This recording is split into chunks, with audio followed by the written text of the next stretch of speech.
কি অদ্ভুত ব্যাপার, আজকে প্রসেনজিৎ চ্যাটার্জির বাড়িতে আমরা রয়েছি এবং এখানে বসে রঘু ডাকাতের ট্রেলারের রিভিউ করছি। মানে দেবী চৌধুরানীর সাথে এদিকে রঘু ডাকাতের ক্ল্যাশ হচ্ছে আর আমরা দুটোকে এক করে ফেলেছি। তো আপনারা কি দেখেছেন ইতিমধ্যেই কাটাপ্পানে রঘু ডাকাত তো কিউ মারা? মানে রঘু ডাকাতের ট্রেলারে লাস্টের দিকে যেটা দেখা যাচ্ছে যে রঘু ডাকাতের পেটে কেউ ছুরি ঢুকিয়ে দিচ্ছে বা পিঠে ছুরি ঢুকিয়ে দিচ্ছে, ওই বাহুবলীর সিনটাকে মনে করাচ্ছে। এটা তো করাচ্ছি, যত বড় দেবের ফ্যানই হন না কেন, এটা তো মানতেই হবে। তবে রঘু ডাকাতের ট্রেলারে এরকম বেশ কিছু ছোট ছোট সিন আছে যেগুলো দেখে আমাদের অন্যান্য সাউথের মুভি বা ইংলিশ মুভি এসব কথা মনে পড়ে, কিন্তু সেটা কোনো ইস্যু নয়। আলটিমেটলি যদি সিনেমাটা ভালো হয়, যদি ট্রেলারটা দেখে আপনার ভালো লেগে থাকে, তাহলে অবশ্যই রঘু ডাকাত সাকসেসফুল এখানে। কিন্তু আমার নিজের ব্যক্তিগতভাবে মনে হচ্ছে রঘু ডাকাতের টিজারে আমরা যা দেখেছি, রঘু ডাকাতের গানে আমরা যা দেখে ফেলেছি, সেই সব জায়গাতে সব সারপ্রাইজিং এলিমেন্ট গুলো রঘু ডাকাত খরচা করে ফেলেছিল। তাই ট্রেলার আমাদের খুব একটা চমকে দেয় না, বরঞ্চ ট্রেলার দেখে মনে হচ্ছে সেটা টিজারের আরেকটু এক্সটেন্ডেড ভার্সন। সেই সব জানা জিনিসগুলোকে আরেকটু বড় করে আরেকটু বিস্তারিত ভাবে আমাদের দেখানো হয়েছে। তবে তার মানে এটা নয় যে সেটা খারাপ হয়েছে, সেটা অবশ্যই ভালো হয়েছে, কিন্তু আমাদের চমকে দেয়নি। দেবকে যথারীতি অসাধারণ লেগেছে।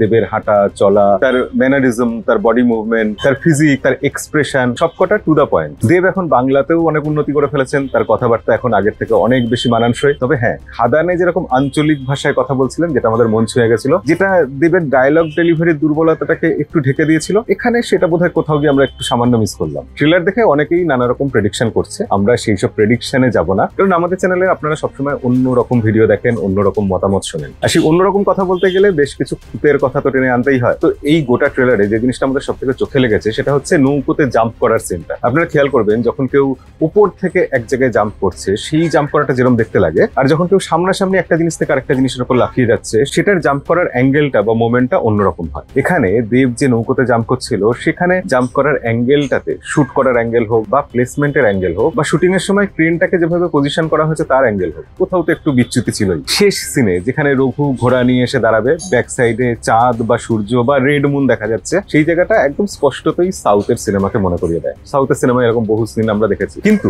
যখন রঘু ডাকাতের মতো ক্যারেক্টার, তখন তাকে এস্টাবলিশ করতে হলে, লার্জার দেন লাইফ কিছু দেখাতে হলে এরকম সিনের লোভ কিন্তু ছাড়া যায় না। কিন্তু সবসময় যেটা বলি, শক্তিশালী ভিলেন দরকার হিরোর অপোজিটে। হিরো তো এখানে খুবই শক্তিশালী, দেব আছেন মানে তিনি এখন একাই 100। কিন্তু উল্টো দিকে অনির্বাণের মতো ভিলেন না হয়ে যদি কোনো ইংরেজ ভিলেন হতো, যতই ইংরেজ ভিলেনকে বা ক্যারেক্টারকে ভালোভাবে ডিজাইন করা হোক না কেন, সেটা কোথাও গিয়ে একটু ক্যারিকেচার হয়ে যায়, আমাদের সেই অ্যাপিলটা দিতে পারে না। কিন্তু অনির্বাণ, যিনি সম্ভবত কোনো অত্যাচারী জমিদারের প্রতিভূ, মানে সেই সময় তো ইংরেজরা আমাদের দেশ শাসন করেছে গুটি কয়েক ইংরেজ নিয়ে, এরকম নয়। আমরা ভারতীয়রাই ভারতীয়দের শত্রু ছিলাম। তো সেই শত্রু ভারতীয়রা, তাদের যে প্রতিনিধি, সেই প্রতিনিধিত্ব করেছেন অনির্বাণ। এখানে নীল চাষের কোথাও গিয়ে রেফারেন্স টানা হয়েছে, এবং নীল চাষ মানে আমরা জানি সেই দীনবন্ধু মিত্রের নীল দর্পণ থেকে যখনই নীল চাষের রেফারেন্স এসেছে, যখনই নীল চাষ নিয়ে কথা হয়েছে, সারা দেশের মানুষ সেই আবেগে নিজেদের কানেক্ট করতে পেরেছেন। এবারও আশা করা যায় রঘু ডাকাত পারবে, কারণ রঘু ডাকাত অলরেডি বিশাল প্রচার করে ফেলেছে, 100তে 100 পাবে প্রচারের দিক দিয়ে, এবং গল্পটাও সম্ভবত বেশ টুইস্টে ভরপুর হতে পারে, কারণ ইতিমধ্যেই ট্রেলার থেকে আমরা বুঝতে পারছি এই গল্পে কোথাও বিশ্বাসঘাতকতার জায়গা রয়েছে। দেখুন, এটা যদি শুধু রঘু ডাকাতের লড়াইয়ের গল্প হতো, তাহলে গল্পটা ওয়ান ডাইমেনশনাল হয়ে যেত, কিন্তু তার জায়গায় ভিন্ন ভিন্ন অ্যাঙ্গেল দেওয়া হতো। যেমন এখানে সম্ভবত একটা ট্রায়াঙ্গেল লাভ স্টোরি থাকতে পারে ইধিকা, সোহিনী এবং দেবের মধ্যে, এমনকি সোহিনীর কোনো ব্যাকগ্রাউন্ড স্টোরিও থাকতে পারে। সেই যুগে তো এরকম হতো যে অত্যাচারী জমিদাররা কোনো মেয়েকে তুলে নিয়ে যেত, যখন তখন তাকে মলেস্ট করতো, সেই মেয়েরা প্রতিশোধের আগুনে জ্বলছে, এরকম গল্প থাকার সম্ভাবনা রয়েছে। রূপা গাঙ্গুলি, যিনি একসময় এই লড়াইটা করেছিলেন, তার একটা ব্যাকগ্রাউন্ড আছে। তিনি এখন কোথাও গিয়ে হেরে গেছেন বা ক্লান্ত হয়ে পড়েছেন, তার বয়স হয়ে গেছে, তিনি এই লড়াইটা ফিরিয়ে আনতে চাইছেন রঘু ডাকাতের চরিত্রের মধ্যে দিয়ে, সেই একটা অ্যাঙ্গেল থাকবে। ওম সাহানি, ট্রেলারে যেটুকু দেখা গেছে, তার চাউনি দেখে মনে হয়েছে যে কোথাও গিয়ে তিনিও হয়তো বিশ্বাসঘাতক হতে পারেন। আলটিমেটলি যাই হোক না কেন, বিশ্বাসঘাতকতার একটা গল্প থাকবেই, যেরকম সেই যুগে বিপ্লবীদের বিরুদ্ধে বারবার থাকতো। এবং রঘু ডাকাতের প্রতিটা ফ্রেমে আমরা দেখতে পাচ্ছি যে যত্নের ছাপ রয়েছে। যখন নাম দেখানো হচ্ছে, সেখানে যে লেখার হরফগুলো আসছে, সেটাই রঘু ডাকাত যে খড়গ হাতে মারামারি করে, যে খড়গ তৈরি হয় গরম লোহা থেকে, তার কোথাও গিয়ে একটা অ্যাবস্ট্রাক্ট আমরা দেখতে পাচ্ছি লেখার হরফগুলোর মধ্যে থেকে। ব্যাকগ্রাউন্ড স্কোর যত্ন করে করা হয়েছে, গান এখনো একটা দেখানো হয়নি যদিও, কিন্তু সেটা সম্পর্কে ইতিমধ্যেই যতটা জানা যাচ্ছে যে সেটা খুব ভালো কিছু হতে পারে, আর একটা সুপারহিট গান আসতে পারে। সব মিলিয়ে রঘু ডাকাতে আমি খুবই আশাবাদী।